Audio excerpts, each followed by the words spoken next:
I did resign my job because I was working in an environment that was affecting my mental health. And thanks to the finance and knowledge that I have gained, I was able to comfortably resign because I knew that there was things I could fall back to if things didn't work out.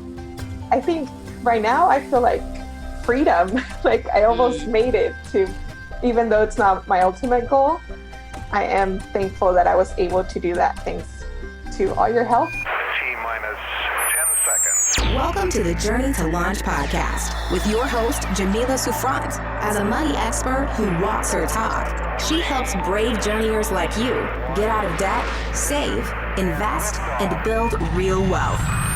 Join her on the journey to launch to financial freedom in 5, 4, 3, 2, 1.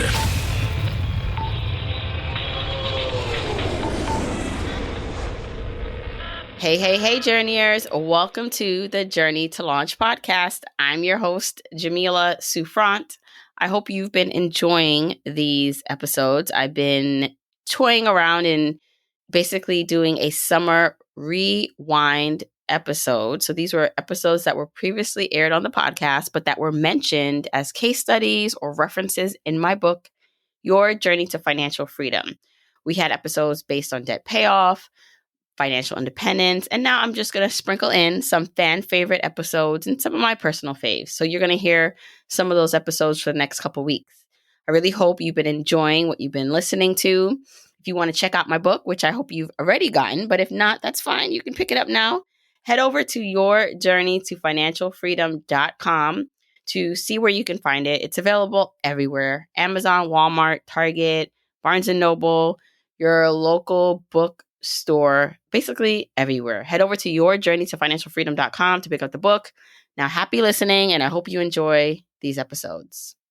If you want the episode show notes for this episode, go to journeytolaunch.com or click the description of wherever you're listening to this episode. In the show notes, you'll get the transcribed version of the conversation, the links that we mentioned, and so much more.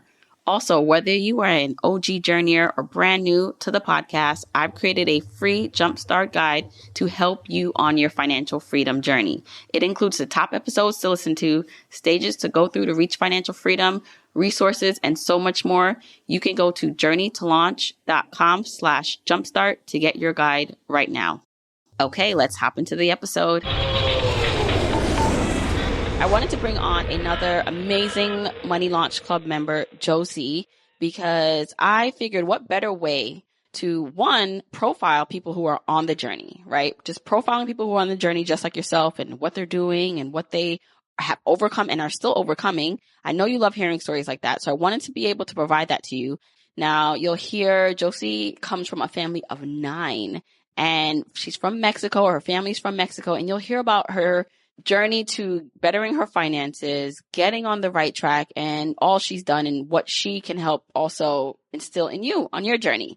Don't forget, if you're on social media, make sure you're following me. I'm on Instagram, Twitter, and Facebook at Journey to Launch. Say hello. Make sure you're following me. I love interacting with you. All right. Without further ado, let's hop into this conversation with Josie. Hey, journeyers. So I am back with a special type of interview.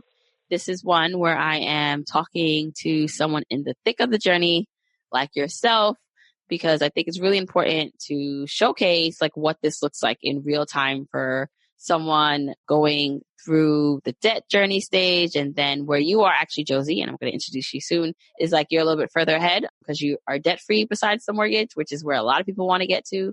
So thank you, Josie Espinoza, for coming on the podcast to share your story. Hi, Jamila. I'm very excited to be here. Yes, I'm a little bit nervous. I was saying before we press record, don't be nervous. So Josie is also a Launch Club member, and you are one of my star members in terms of everyone's a star member. So don't get jealous, any other members listening, but you do show up. Like I don't think you missed a class or a virtual meeting. Like, it's amazing. Yeah, I'm always there. I think I had to cut one half because of my daughter, but I'm always there. Yeah, and so it's amazing. So I think that's reflected in kind of the progress you made since you joined the Launch Club and just in general with your finances. But what I really want this to be about is you're sharing your story, how you got to where you are now, and really as like a testimonial to people who are also in the thick of the journey too. So first, let's just kind of get into like where you live, your profession, and where you are financially right now. So I live in the Central Valley of California in a tiny city in the middle of nowhere. This is mostly agriculture area. So most of the people work in the fields picking fruit. And that's where I started working. I would go with my parents to pick oranges or grapes. And at that time, I felt like I was just going with them to go because I didn't have a babysitter. But now as I'm older, I understand it was because they actually did need my help and financially. I am a teacher and I am we're debt free, just our mortgage, and we're saving. Yeah. No. So, all right, let's go back. I find that fascinating. So I didn't know that about your kind of like backstory. So you were born in Mexico, right? Yes, I was born in Mexico. My parents migrated to California when I was 8. So I started school in the 4th grade here. And my parents would take me to work in the fields, like Saturdays or vacation time, like summer or winter break. I would go to the fields. Like I thought everybody would do that. I thought they would all go with their parents. I didn't know any different. I didn't even know like about babysitters existed because I would go with him and it was actually illegal for them to take me. So when the bosses would come by, I would hide under like the orange trees and it was the worst experience because there were snails and I hated snails. Oh my gosh. I don't know. I have so many stories like working in the grapes in the 110-degree weather. It was hard. But at that time, I didn't even know about temperatures or it didn't affect me. I was just there with my parents and it was actually not always bad. It was fun. My brother would make it fun and we would play games and work and all at the same time. So I went to the fields up to when I came back for the summer, I still went and picked grapes to be able to afford like my housing. And I got a car because of the fields and I bought my first computer.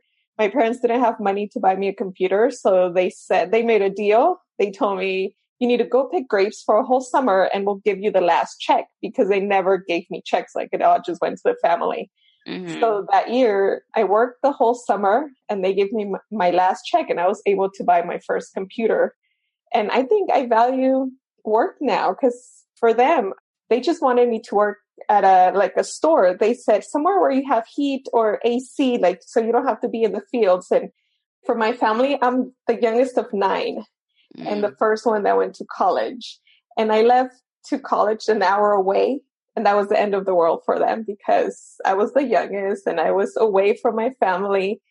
But now that they see me that I'm working and I'm a teacher and I have a profession, then they're thankful that I did that I rebelled against them kind of. Yeah. Well, so wow. Like, your story, like I'm like listening to it and I'm just like, what made you want more? So you could have followed in their footsteps, which would be fine, right? Like they made like a noble living, like they took care of you. But what made you feel like, okay, wait, there's something else I want to do? What prompted you to kind of like go against what they kind of wanted you to do? I was in the ABIT program in high school, and one of my teachers was the one that what's the ABIT program? ABIT, I don't even know what it stands for, but I know it gets you ready for college. Like in high school, it's a special class. It was like my elective. So in that class, we would learn about college and how to apply, and we would go visit colleges and all that stuff. So my teacher was the one that encouraged me to apply. So I didn't know about money. So we went to like the college fairs and I was talking to one of the teachers and she said, oh, the application, it's $100 and something. And I'm like, wait, I have to pay for this? Like it's actual money. I don't remember where I got the money from to apply, but I applied to everything my teacher told me to. At that time, I don't even remember wanting a career. I just wanted to go to college because my teacher told me that I should go to college. And then once I started getting the acceptance letters, I actually kind of hid them from my parents. And I didn't tell them. I accepted to go to Fresno State, which is an hour away from here. And my parents found out that I was going because I was preparing to go, but I didn't tell them. And my parents actually found out that I was going to college because we were at a school event. And one of the teachers came up to my mom and said, oh, congratulations, you're letting your daughter go to college. I'm so proud of her and all this stuff. And my mom was like, what? She's going to college? So then because that teacher came up to my mom, she's like, okay, so then I guess college is a good thing. It was really hard for me being away. It was an hour away, but from my mom, it was really bad. But after all, I think they got used to it. Did you have like a lot of debt when you graduated? Like, what was your state financially when you started intentionally like on this financial freedom journey? Well, in college, I had 2 jobs with 13,000 of student loans because at that time I still didn't know anything about like finance. I just went to college and grants and loans. Okay, anything that's going to pay for it. I wasn't thinking ahead. So I ended up with about 13 in student loans, and I came back and I got a teacher job right away, and I started making money. But I started spending money because my mom always would say like, oh, money is to be spent. So she never told me about savings account or not being in debt or anything. So I started spending all my money. I didn't save anything. I did buy a house, and then I got married. And when we got married with my husband, we still spent a lot of money. Everything we made, we had 0 savings. I kind of found Dave Ramsey on Pinterest accidentally, the steps. And I was like, oh, wait, there's a life without debt. So that kind of got my attention. And I started paying the small credit cards, but I didn't stop using them. So I was paying and just kept using them until I think my breaking point was when we came back for our vacation and it was July. We went for 4th of July and we came back. At that time, we had 3 credit cards and they were all maxed out. And I still had a few weeks for my next paycheck because I'm on salary. So I get every month and it's very consistent. So I was relying on that one, but we still had like a few weeks without money and we didn't have any savings. And it was, I think, the worst feeling ever. And that's what made me change. From then on, I went back and found Dave Ramsey and I started paying off debt. Now, how much debt did you pay off to become debt free? Like where you are today? Do you know? We paid almost like $50,000. Wow. Because it was like almost 20 in credit cards. And then we have a truck that was 30 that I think if I would have known now, we wouldn't have bought the truck. Right. I didn't have like a sense of money. What did you actually do differently? Well, when I came back from the vacation, I started selling all the stuff. I had a lot of name brand stuff that I would not even use. So I sold a lot. Thanks to that, I became an aspiring minimalist. Kind of like I had to because I had to sell all my stuff. We stopped using the credit cards. Since that time, we haven't used it since.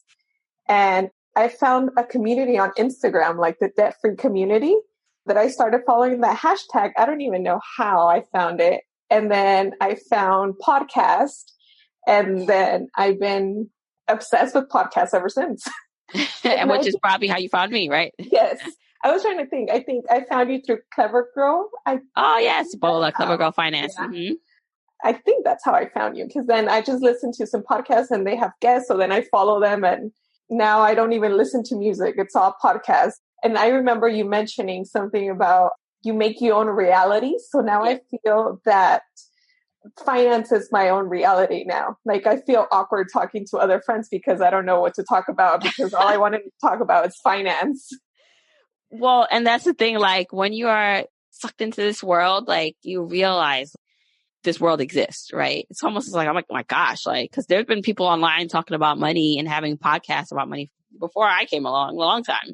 It's just amazing when you can like open up your like world to that. And so the fact that you and your husband, and so I have to ask, like your husband was on board with this because there are some people who know that they need to change, but it's like them and a partner. And so how did that happen? Was he on board right away? Did it take some conversation to say, listen, we got to change things? He was on board right away. And he's actually like my accountability partner. When I go to the store and he's like, oh, is that in the budget? Would Dave Ramsey approve of that? Or I'm going to tell Dave Ramsey kind of thing. So I'm lucky that he is on board. And I am the spender in the relationship. So he always keeps me on check on the spending. And he's always willing to support. Like he just hands over the check and I'm the bookkeeper. So I get to decide and just pass information along. Right. That's awesome. Yeah. No, that's so great that you guys are on the same page like that. Hey, Journeyers, if you are loving this podcast, then you will love my book, Your Journey to Financial Freedom, a step-by-step guide to achieving wealth and happiness. I wrote this book for you. This book is for you if you want a clear and enjoyable path to having more money, options, and a rich life. This book is for you if you hate your commute and the fact that you need to seek approval or permission from a boss. I hated that when I worked. This book is for you if you weren't born into wealth, you didn't marry rich, or win the lottery, but you still want freedom. This book is for you if you're at a crossroads, a major decision or event is imminent. Maybe a career change, marriage, starting a family. Pressures are reaching a tipping point, and the discomfort and the desire for more can no longer be ignored. And this book is for you if you find yourself zoned out at meetings, looking out the window, or daydreaming about the life you truly want. So go pick up Your Journey to Financial Freedom.com so I can show you how to map out how to get from where you are today to where you ultimately want to be and enjoy the journey while you're on the path.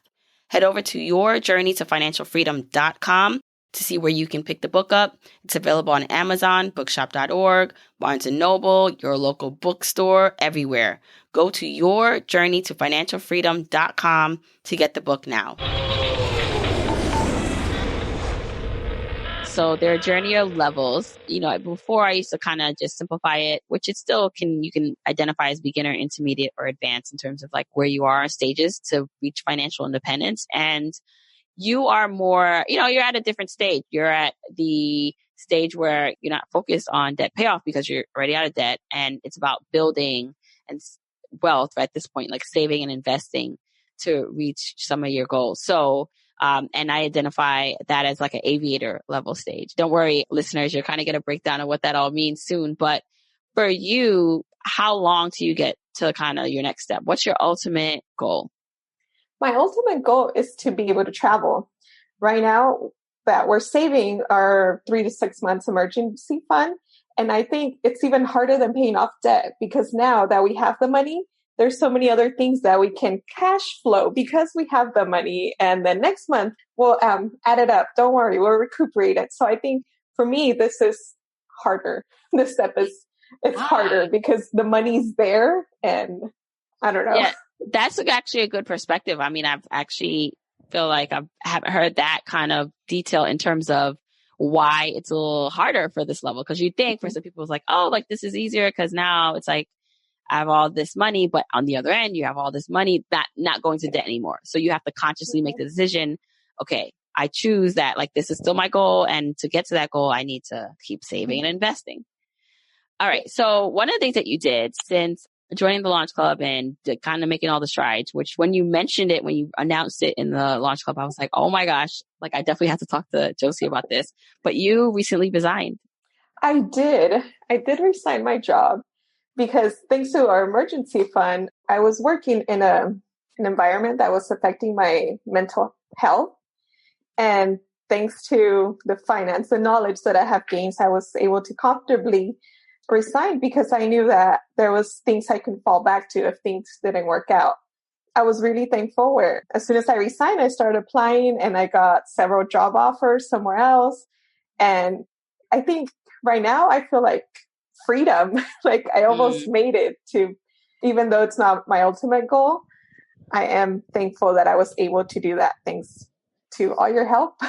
Oh, well, so here's the thing. And this is what I just love. Like this even excites me more than when people like reach the ultimate goal, right? Because I feel like this level of freedom, this level where you can walk away from a job that is not serving you, that is taking a toll on your mental health, that you're just soul sucking or whatever it was, or just, it's just, it just didn't fit. Like, you want to try something new or you want to travel or you want to take some time off. But the fact that you worked your way up to this level, it's like you're getting the benefits of almost financial freedom, independence. Now, obviously, it's not like, there is a limit probably to how long you can be out of work and whatever, but you have the opportunity to like live that life of freedom today.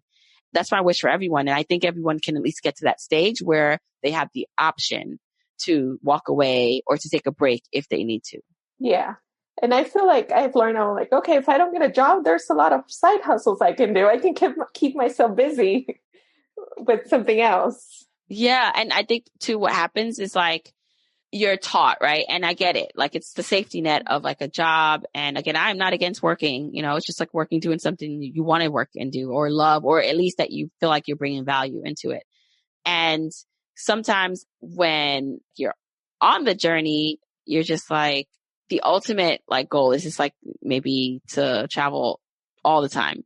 But what about right now? What can I do right now to make these changes? You can do these things too. Yeah. And what we learned while we were preparing, we were like, okay, we're going to try to see if we can live on only my husband's income for 1 month, just to practice in case you don't get a job.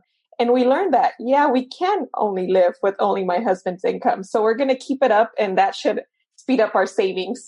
So something else, something positive that came out of that too.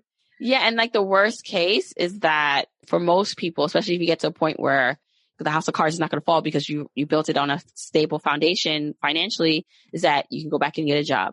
You can do a side hustle. You could do all these things that maybe before you'd be afraid to do or you don't think it's possible, but because you're surrounded even virtually, right? Just like virtually by people who are like talking about doing these things. You're listening to people on podcasts doing it. And it's just like, wait a second. There's an option out there. Like it doesn't have to just be this one way. Mm-hmm. Yeah. And I guess the other thing is like, you also are a mom. So I think for, that adds another layer of like, for some people where it's like, all right, that's even more reason why I should stay and kind of tough it out. But did also being a mom really also make you feel like, all right, this is actually pushing me to like take the leap because I know what this means? Yes. I have a lot of mom guilt with leaving my daughter and that job that was affecting my mental health. I think it was affecting the relationship with my daughter and how I came home to her. So I think being a mom kind of also gave me that little push, like, oh, it's not fair for her that you feel this way. I think that kind of did help me move forward with resigning. Yeah. Yeah. Okay. So what advice do you have for journeyers who are listening to this and are like, yes, Josie, like this is kind of what I want to do. Like, this is what I'm working towards. What advice do you have for them that they can start applying to their life and they can look forward to? I think it's just being patient and keep going no matter what. And I think me resigning, there was a quote, something about if you want to do something, do it afraid, or if you're afraid to do something, do it afraid. I kept that in my mind as I was walking to my boss's office. I'm like, I really want to do this. I'm scared to do it, but I'm going to do it scared or something like that. So I think just being confident and knowing that small steps still take you forward kind of thing. Mm-hmm. Now you are one to like, not only like you invest in yourself, it's evident just because like, I know like you show up, like not just investing money, but just like time to learn and to be a part of the communities and to get the education like you need to move forward. Another thing that I want people to understand how important that is to reaching their goals. It's not just investing in the markets and outside of yourself, it's investing in yourself. In terms of like an investment you made in yourself or something you gain educationally, like how more of like not something you can necessarily measure. What's something that you feel like has been like the biggest contributor to helping you reach your goals?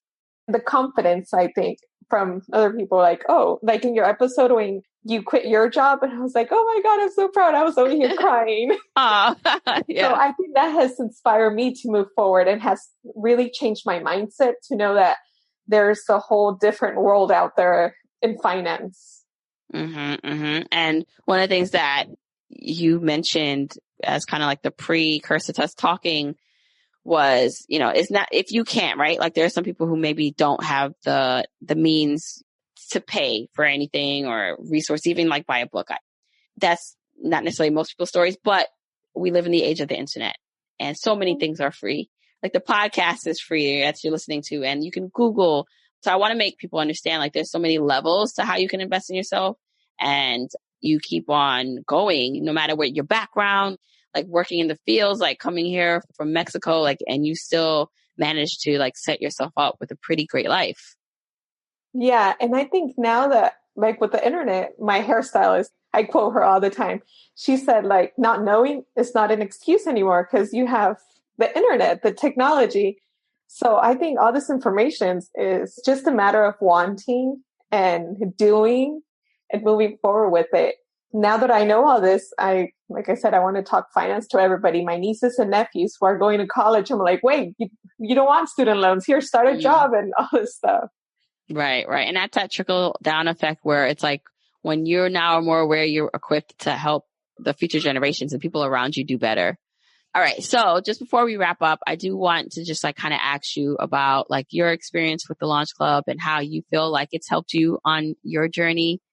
I am in love with the Launch Club. I think I love all the classes because I am learning so many new things that I didn't even know I needed to know.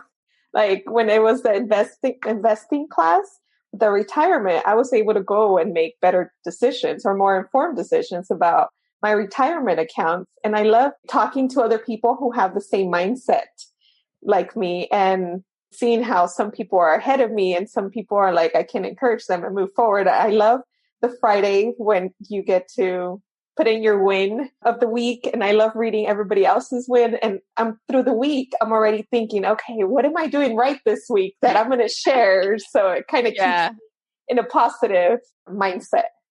Right. And that's like, we do that every Wednesday. It's a win and lesson. So I don't like to call anything like a loss. So it's like, what's your win and lesson for the week? And yeah, it's fun when we do that because you really get to see kind of like the weekly progress that people are making. It's like those wins that we need to celebrate because this can be a long journey for some.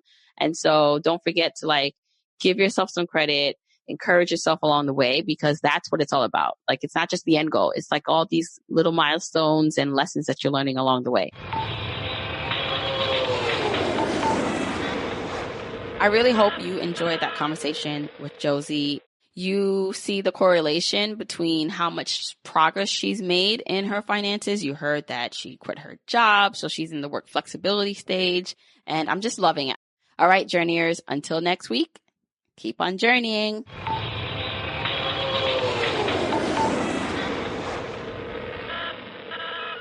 Don't forget, you can get the episode show notes for this episode by going to journeytolaunch.com or click the description of wherever you're listening to this. And you can still grab your Jumpstart Guide for free to help you on your journey to financial freedom by going to journeytolaunch.com/jumpstart.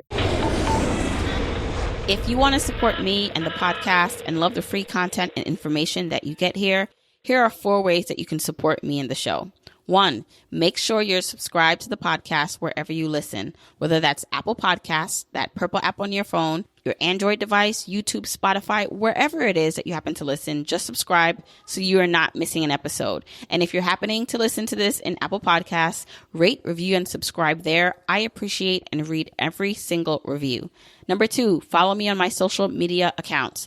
I'm at Journey to Launch on Facebook, Instagram, and Twitter, and I love interacting with journeyers there. 3, support and check out the sponsors of this show if you hear something that interests you. Sponsors are the main ways we keep the podcast lights on here, so show them some love for supporting your girl. 4, and last but not least, share this episode, this podcast with a friend or family member or coworker so that we can spread the message of Journey to Launch. All right, that's it. Until next week, keep on journeying, journeyers.